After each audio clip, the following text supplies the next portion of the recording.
Hi, everyone. Today is Tuesday, the 19th of January. It is the 6th of the month of Shevat. This is an incredible, important month, and I'll talk a bit about it at some point during this live. What I really want to focus on right now is the war for your soul. So there is a core truth in the universe, and that is Ein Od Milbado, which means there is nothing here but the one unifying divine consciousness that is bringing heaven and earth and everything in between into being at every moment, now and now and now and now and now and now, on behalf of an unfolding divine purpose, on behalf of our individual and collective destiny. And we are in it's been a process. It's been a process across a timeline.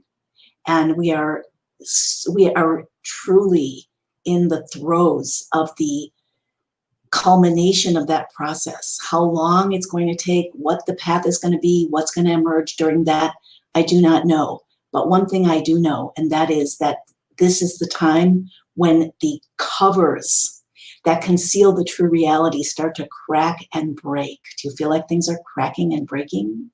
Because if you do, you're right on target. You're right. You're sensitive. You're aligned. Things are cracking and breaking. The prophet Daniel talks about these times, and paraphrasing, he says that at this time, the end of days, which doesn't mean the end of the world, it means the end of the concealments, the end of the separation, the end of the illusions and the lies, and the awakening, the great awakening of souls. So this is a war. It's always been a war. The war is reaching its peak. It's intensifying now, and it's a war. Some people call it a war for your mind, and it definitely is a war for your mind, but even more importantly, it's a war for your soul.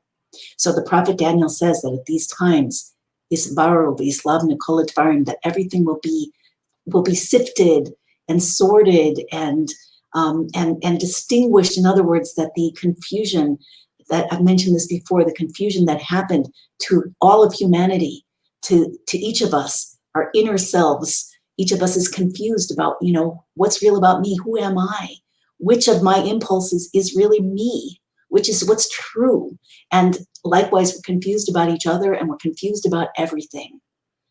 That is a result of the eating, the internalization, the eating from the tree of knowledge, the internalization of the snake energy that is now unwinding, cracking open. It's got a real stronghold. So in these times, truth and falsehood, that confusion is going to be elevated and distinguished, like the good and the evil. The confusion between what's good and what's evil is going to get clarified. And the prophet Daniel says that the foolish will not understand and the wise will understand. It's very, very important to be wise. How do you become wise? Learn more mystical Torah. Look deeper. Don't believe what people are telling you. When I say people, I mean, institutions, governments, media, and so forth. Don't believe anything just because people tell it to you. Go deeper. Discern for yourself. Learn more. Dig. And just as important as that, we need to connect with ourselves. Part of this great awakening process, this awakening in the souls that's part of redemption, is catalyzed by the stress and the confusion of these times. When, there's a principle that, like, we like to think of improvement as step by step. I'm getting better and better and more empowered. That feels good. But the real transformational growth happens when we reach a wall. And whatever our worldview was, or whatever our sense of our own abilities was, we hit a place where it's not enough. And at that point, we get to either shut down, hear no evil, see no evil. We get to shut down, shut off, constrict, or we get to go deeper. And the going deeper is what is called awakening. It's a soul awakening. So the more you allow things, that's principle number one, allow the things that are happening to send you deeper into yourself. Let's just try that for a moment. Do that with me. I find that the deeper levels the deeper reality is so accessible now. The more you practice, the more it is, of course. So let's just take one moment just to notice. First, you want to let go by noticing. So going deeper is not the same as floating above. but going through, connecting to. So feel what you're feeling in your body. We'll do this fairly quickly for a time, but you can do it again on your own as much as you want. I highly recommend it throughout each day, especially now. What are you feeling in your body? Notice your breathing. You're not pushing anything, you're not forcing anything, you're simply noticing, connecting to, and see how deep you can drop your awareness. Let your awareness drop inside of you. It's kind of like, how big of a satellite dish can you be? How much can you receive? How deeply can you listen? Imagine listening, putting your ear on the door of the bedroom of a little loved child who's sleeping. You want to hear but not wake them up. That kind of listening to your body, that kind of listening to your thoughts. So you're not in it, you're listening to it. Let's just do that for a few moments.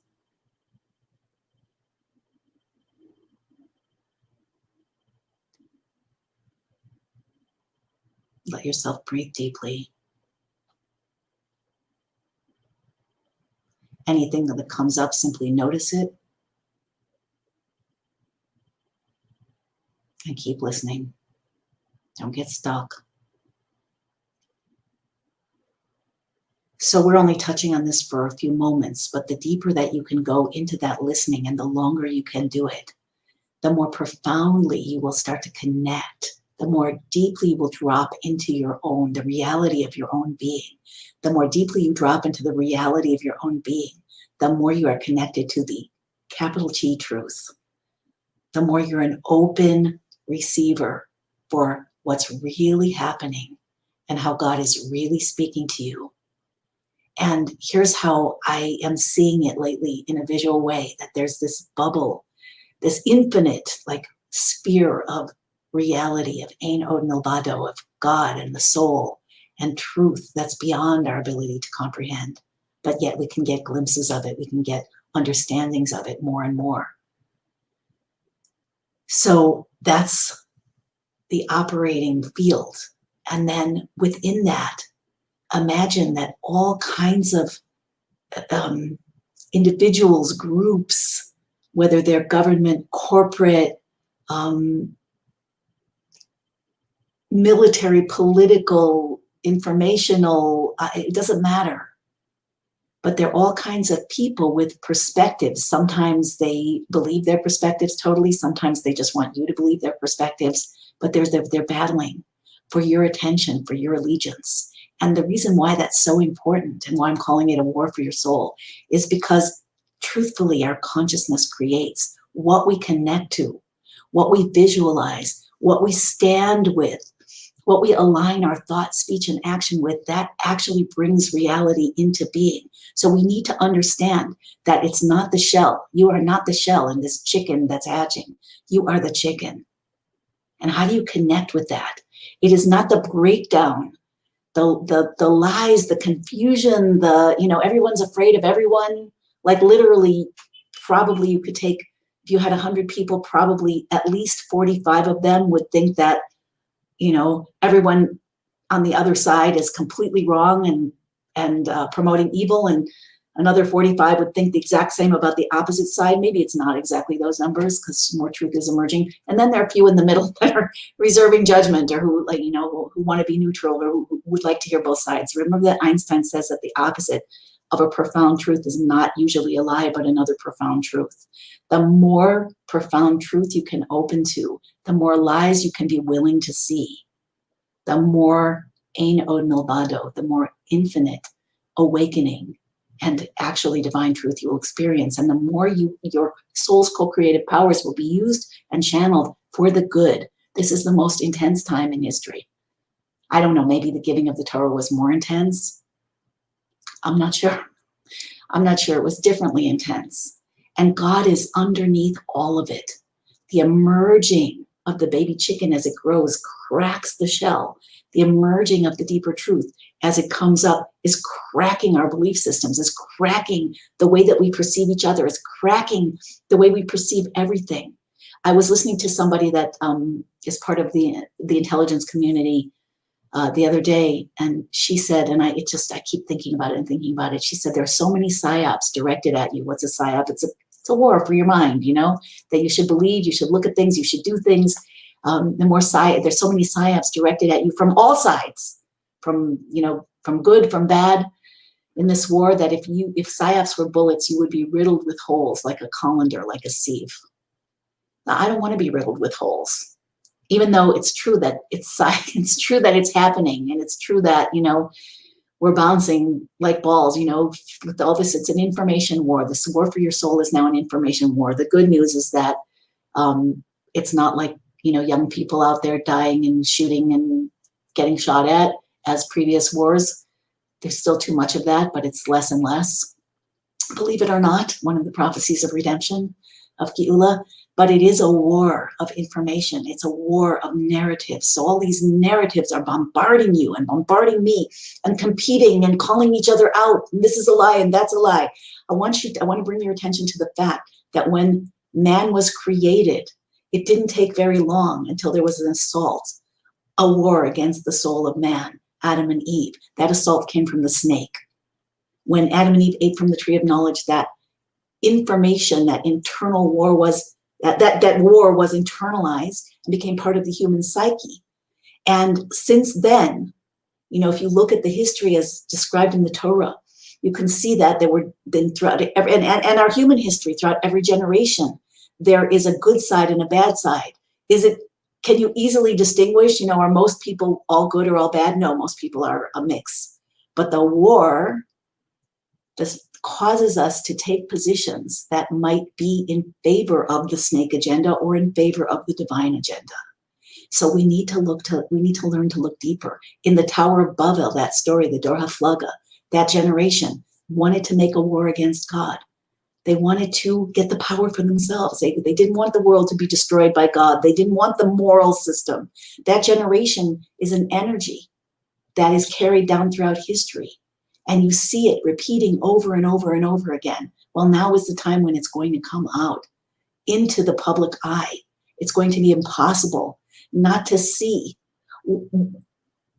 everything that's been hidden under the surface. And it can be very, very disturbing.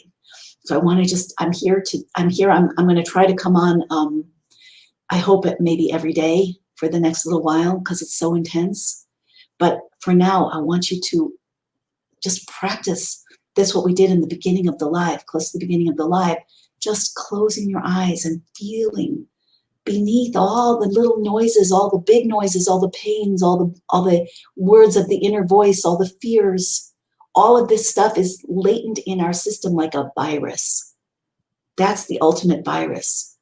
Disconnecting us from who we truly are, disconnecting us from our ability to truly see, disconnecting us from the power, the God-given power that each of us carries to visualize and to stand for a world of divine good.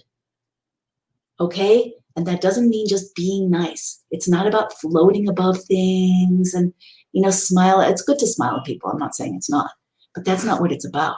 In order to get to this deeper truth, we have to go in deeper and deeper, learning a deeper truth and then learning one that's even deeper than that. It's a constant flow between my whiteboard and my marker's ready, so I can't do this for you, but maybe I will. Give me a second. How deeply they're buried here.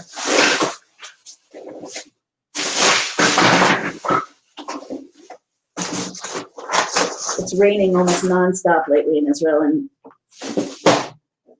in the house we're renting, the roof was leaking onto my computer, so my things got buried. Okay.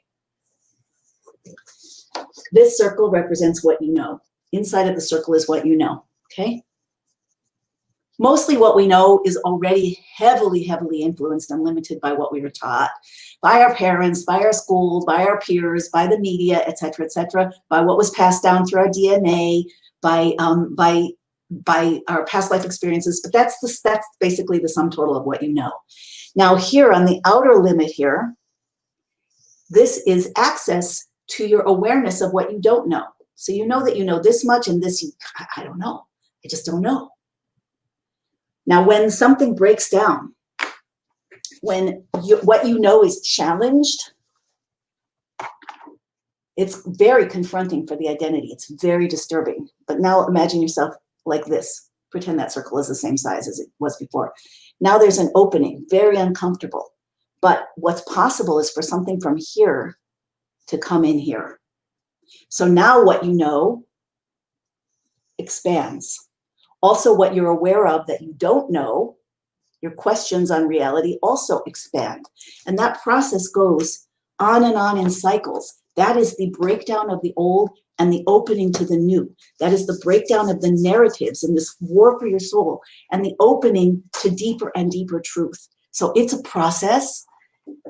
The only absolute, people talk a lot about my truth. I don't believe in my truth.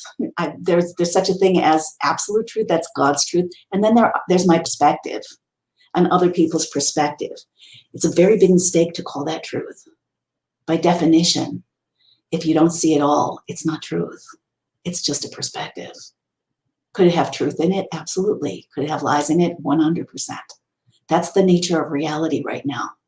So I am here, again, we are sort of divided, sadly, into groups. There are those that are still so uncomfortable with like looking out of their circle that they're clinging to it with all their might and feeling extremely threatened by those who, say things that to them look, there's such a thing as the normalcy bias. If you're not familiar with that term, we are wired as human beings to resist information that doesn't fit with our worldview. Just like I showed you, for the exact reason I showed you, it's the identity. It's part of the identity, our beliefs, our worldview, what we know, how we process information. All of that is part of our sense of self. So when that gets threatened, our sense of self gets threatened, and it feels like a threat of death. It really does. That's what the ego is protecting and fighting against. I know there's a lot packed in here. I'll try to unpack more of it depending on what happens over the next few days. But you want to understand that the breakdown of that identity, of that worldview, is part of the process of an emerging deeper truth. It's part of the process of awakening to your deeper self. It's part of the process of connecting to what God is emerging amongst us.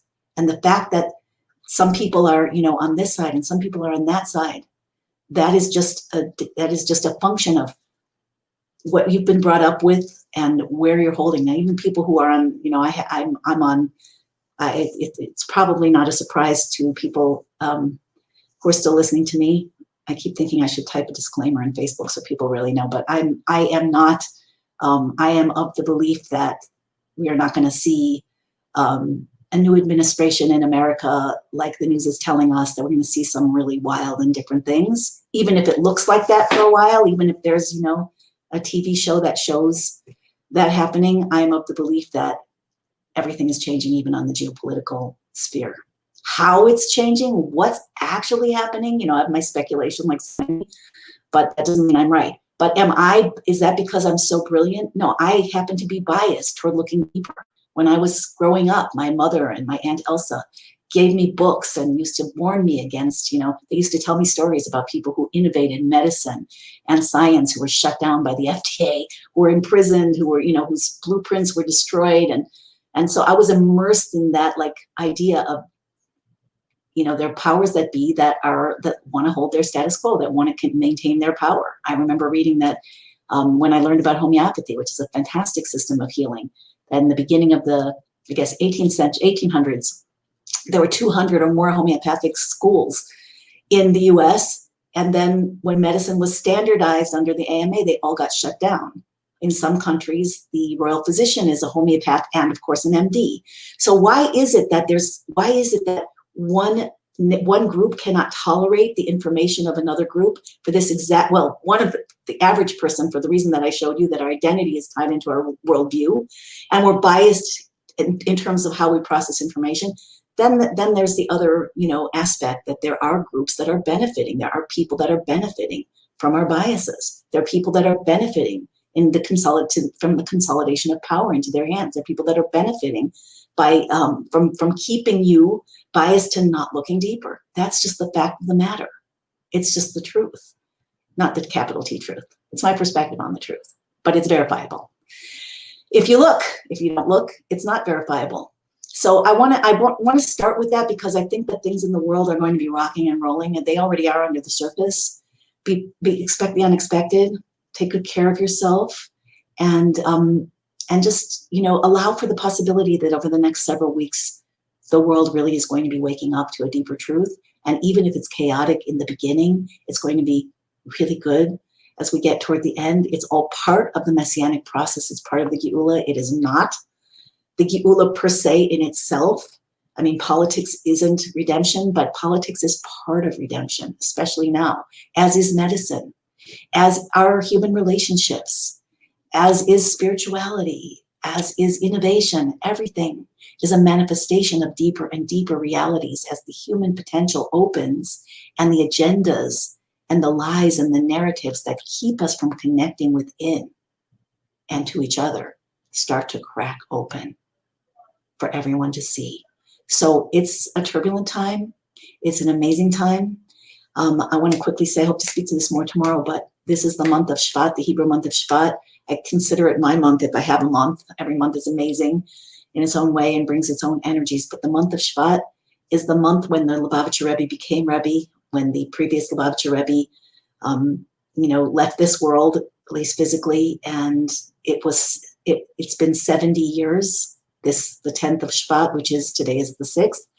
So Shabbat, Saturday is the 10th, Friday night, and that's the anniversary, the 70th anniversary. 70 is a number of completion because it's 7, the 7 attributes times 10, which the 7 emotions, which times 10, which include the intellectual attributes of the soul. 10 is a complete system for reasons, Kabbalistic reasons that are wired into every part of creation. So 7 times 10 is a very powerful number, very profound number where higher truth starts to come into all aspects of our human perceptions, basically. So it's an incredible time of year every year. It's a much more incredible time this year. It is not a coincidence that the acronym in Hebrew for this year, 5781, is the year of Plaot Arenu. This is the year of wonders that I will reveal to you, says God. The acronym of the year, there's a hidden code in reality that's becoming less and less hidden. More and more, like everything else, less and less hidden. So that's another suggestion, that the more you connect to the Torah, which is the blueprint for creation, the code and the decoding process for creation, and the pathway to divine consciousness, is and co-creative powers, that's your best access to navigating through these times. Meditation alone won't probably do it, but the two combined are going to really serve you well. So the 70 years, the year of I will show you wonders, and for me, Shevat, as I hope to speak to you tomorrow, the 7th, today's the 6th, I got married in the 7th, which actually in Israel, is it the 7th now? It's the 7th now. So this is my anniversary. Whoops. Better remind my husband. We're under lockdown, so there's no place to go. But anyway, this is my anniversary, and when I was married for 1 year on the 7th of Shevat, my first child was born, my son. Happy birthday, Shner Zalman. And it's also the anniversary of a very famous story, which is being told around the world this week, that happened to me on this date, tonight and tomorrow. Which you can read about if you want to read about it. If you haven't yet, maybe I'll tell it tomorrow in brief, but you can find it if you Google Shifra Hendry, The Tapestry. That's my mystical story. By the way, I used to be very heavily agnostic. I didn't believe in any of this. But, when God wants you to wake up to a deeper reality, that's what happens. So here's where I am right now. Again, Shifra Hendry, The Tapestry. I'll aim to bring more out about it tomorrow. And just a blessing for you, from my heart and soul to yours. Don't be upset about turbulent feelings. Don't judge if your habits have changed. I'm basically falling asleep from 2 to 4 and getting up. Unfortunately, I won't even say how late. And I have to, I'm going to be working on that. But it's turbulent times, and the fact that things are rolling and rocking and cracking, that does not mean something's wrong. That's what birth is like. That's what the caterpillar busting from the cocoon is like. That's what the chicken hatching from the egg is like. There's a breakdown of the shell. The pieces fly everywhere. It's squishy, it's uncomfortable. We can only see little glimpses, and they're not the whole reality. But consider that it's the beginning of a grand opening that will move our own human experience, the world around us, human potential, everything, divinity, divine power, into an entirely new dimension, an entirely new stage. That's what's really happening now. I encourage you to look, open your eyes, look deeper, and try to see, at least allow for the possibility that everything that you see and hear is part of that plan. And beneath all the agendas, the good and the bad, and there are good and bad, I'm not saying perfect and you know, well, yeah, they're good and bad, but underneath all of those, most of them aren't perfect, but they're good and bad. Underneath this divine agenda, God is moving everything. It says the hearts of kings and rulers are in the hands of Hashem. And we are on one hand pawns in the sense that none of us can individually control the whole thing, but we are also the divine awakening of souls, that when we connect to each other, connect to the blueprint, connect to the divine vision, our co-creative powers are amplified and re-amplified exponentially. And as we awaken, the light comes in, the darkness falls away, and everything transforms. Keep the faith. See you tomorrow.